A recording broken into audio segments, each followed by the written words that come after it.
Esta sessão nós chamamos Mente Não Dividida. É a última sessão, a sexta sessão do nosso retiro. Na verdade, um versículo que vem aos nossos olhos é a palavra em Salmos, capítulo 86, versículo 11 e 12. Diz: Ensina-me o teu caminho, Senhor, para que eu possa confiar na vossa fidelidade. Dá-me um coração indivisível, que eu possa temer o teu nome. Louvar-te-ei, Senhor, de todo o meu coração. Glorificarei o teu nome para sempre. E também os versículos que no Novo Testamento fala desta duplamente, lá no livro de Tiago. Se algum de vós tiver falta de sabedoria, peça a Deus, que dá generosamente a cada um, sem censurar e ser-lhe-á dado. Mas peça com fé, sem dúvida, pois aquele que duvida é como uma onda do mar que é impulsionada e atirada pelo vento. Essa pessoa não pensa que vai receber alguma coisa do Senhor. É um homem de duplamente ou de dobre ânimo, instável em todos os seus caminhos. Eu não queria, dizia o Steve, de ser um homem de mente dividida, ou mente dupla. Mas estava ciente que muitas vezes esta ideia de mente dupla é uma expressão interessante.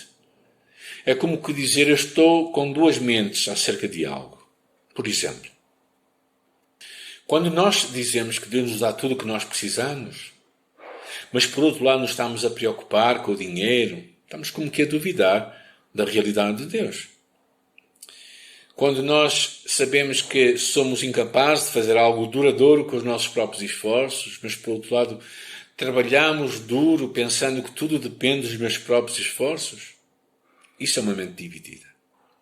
Quando nós dizemos que a opinião de Deus é a única que importa, mas quando nós nos preocupamos tanto com o que as pessoas dizem acerca de nós e ficamos de alguma forma intimidados ou tímidos quanto a isto, então isto mostra uma mente dividida.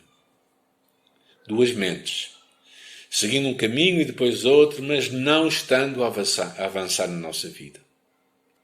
Lá no Tiago também diz: submetei-vos, portanto, a Deus, resisti ao diabo e ele fugirá de vós. Aproximai-vos de Deus e ele se aproximará de vós. Limpai as vossas mãos, pecadores, e purificai os vossos corações e de mente dupla.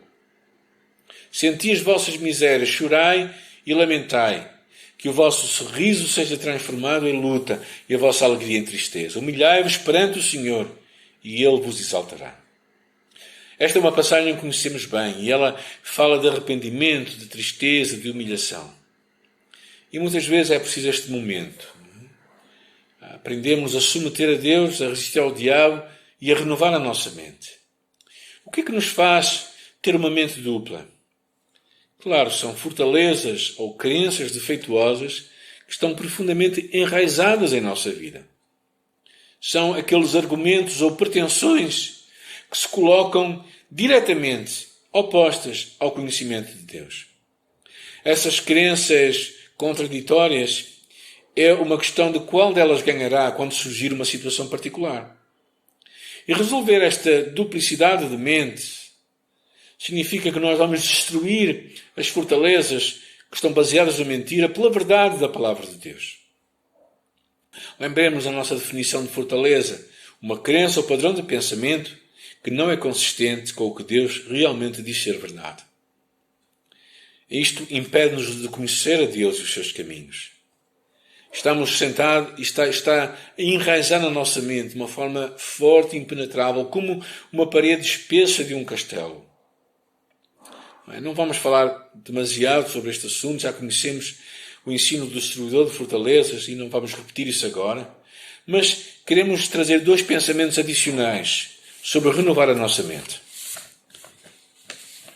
Steve conta como é que ele primeiro compreendeu este conceito. E fala da história quando conheceu Mike Quarles, que era um pastor e um alcoólico. Ele encontrou a sua liberdade em Cristo através da abordagem de liberdade em Cristo para lidar com a dependência, baseando na sua identidade em Cristo. Quando ele veio ao Reino Unido pela primeira vez, estávamos interessados em compreender a abordagem da liberdade em Cristo. Steve perguntou ao Mike por que é que ele se tornou alcoólico em primeiro lugar. E ele disse que isso devia ser um passado familiar difícil. Quase todas as manhãs ouvia o seu pai dizer-lhe: és um vagabundo, não prestas para nada, nunca vais ser ninguém. E ele começou a a beber para tentar afogar aquele pensamento, aquela dor. E então Steve lhe fez uma pergunta. E então, agora já estás livre. Essa voz desapareceu? E o Mike respondeu, não. Ainda a ouço todas as manhãs, mas agora eu sei que ela não é verdade. Isso já não me incomoda mais. E este é o poder de conhecermos a verdade.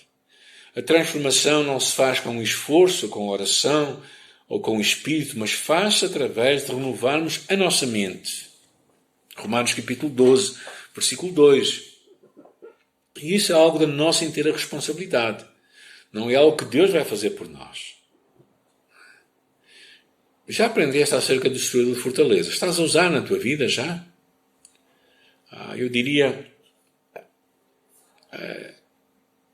Eu não iria tão longe para dizer que os cristãos mais eficazes que eu conheço são aqueles que têm aprendido a fazer isto e fizeram disto um estilo de vida. E quero partilhar 2 testemunhos. Um deles é da Emma, da Nova Zelândia, e é o testemunho preferido do destruidor de fortalezas. Quando filmamos o nosso recurso Keys and Health, Wellness and Fruitfulness, que é a chave para a saúde integral e vida frutífera, tivemos um tempo de perguntas, e uma das perguntas feitas foi de alguém que disse que a quebra de uma fortaleza não funciona. Disseram que tinham tentado resolver a busca de conforto na comida usando o destruidor de fortalezas e que o tinham feito durante meses, mas que não tinha funcionado. Então perguntei àquela senhora qual era a mentira que ela estava a tentar destruir. Ela parecia que ficou em branco, não é? Então lhe perguntei, bem, qual é a primeira linha do destruidor de fortalezas? E ela disse que estava a renunciar à mentira de comer trará conforto duradouro. E eu reconheci como a mentira que eu tinha abordado no primeiro sucesso de sempre. Eu perguntei à senhora em questão qual era a mentira que ela estava a tentar destruir. Ela parecia um pouco em branco acerca deste assunto. Então eu lhe perguntei qual era a primeira linha do destruidor de fortalezas. Ela disse que estava a renunciar à mentira de que comer trará conforto duradouro. E eu reconheci essa como uma mentira que eu tinha abordado no meu primeiro sucesso de sempre. Uma mentira que foi posteriormente impressa como um exemplo em muitos dos nossos livros. Ela disse que sim, era essa a que ela estava a usar. Então eu lhe disse, ainda acredita que comer lhe trará conforto duradouro? E ela disse, não, na verdade, não. Na verdade, eu nunca acreditei nisto. Então, olhei para ela e perguntei-lhe a razão pela qual ela estava a comer em excesso. Era tão diferente. Então, ela não estava realmente a abordar o assunto. Ela estava a tentar quebrar uma fortaleza que não tinha. Ela precisava de desvendar a mentira do que ela acreditava, que a levava a comer em excesso e depois abordar essa questão. Porque, na verdade, isto não é uma questão de magia, não é uma espécie de pensamento positivo, ou eu peço e eu recebo. Basta dizer isso e isso vai acontecer.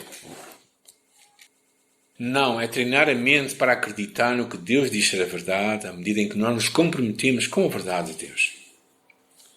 Basicamente, tomar cativo cada pensamento a Cristo. A palavra fortaleza aparece a única vez lá no 2ª Carta aos Coríntios, capítulo 10. E diz assim, pois embora vivamos no mundo, não travamos guerras como o mundo faz. As armas com que lutamos não são armas do mundo. Pelo contrário, elas têm poder divino para demolir fortalezas. Demolimos argumentos e todas as pretensões que se colocam contra o conhecimento de Deus. E levamos cativo cada pensamento em obediência a Cristo. Numa passagem que tem tudo a ver com pensamentos e mente, Paulo dá-nos o conceito-chave de levar cada pensamento cativo para tornar obediente a Cristo. E como é que se faz isto? Como é que se leva cada pensamento cativo a Cristo? E o testemunho da Rachel é muito interessante. Ela conta como ela tinha um problema de vício de cigarro durante muitas dezenas de anos. E ela fumava mais de 20 cigarros sempre que estava ansiosa, por dia. E quando ela começou a pensar, bem mesmo, Rachel, mas isto não é digno de um filho de Deus. Como é que eu, sendo filho de Deus, sabendo quem eu sou em Cristo, que Cristo já me libertou, como é que eu continuo a viver assim? Então, quando ela leu esta passagem, ela percebeu que era como se Deus estivéssemos num combate entre dois exércitos e Cristo fosse o nosso comandante. E sempre que aquele pensamento de querer fumar vinha à sua mente, eu tinha que levar o meu pensamento a Cristo. Então, sempre que algo acontecia na minha vida, em que aquele pensamento, aquele desejo, aquela tentação vinha à minha vida, eu tinha que dizer: Cristo, eu levo este pensamento cativo assim, a ti. E foi um processo que a Rachel conta, foi um processo de várias semanas, em que ela teve que fazer aquilo de uma forma muito continuada no princípio, para ter esta liberdade, levar o pensamento cativo a Cristo. E este é um pensamento incrível. Rachel compreendeu que não fazemos a guerra como o mundo faz. Não se trata aqui do poder da vontade. Trata-se de depender de Jesus. A ordem é capturar o pensamento, reconhecê-lo como algo errado e simplesmente trazê-lo até Ele, pedir a sua ajuda. E ao fazermos, Ele vai dar força para vencer a tentação.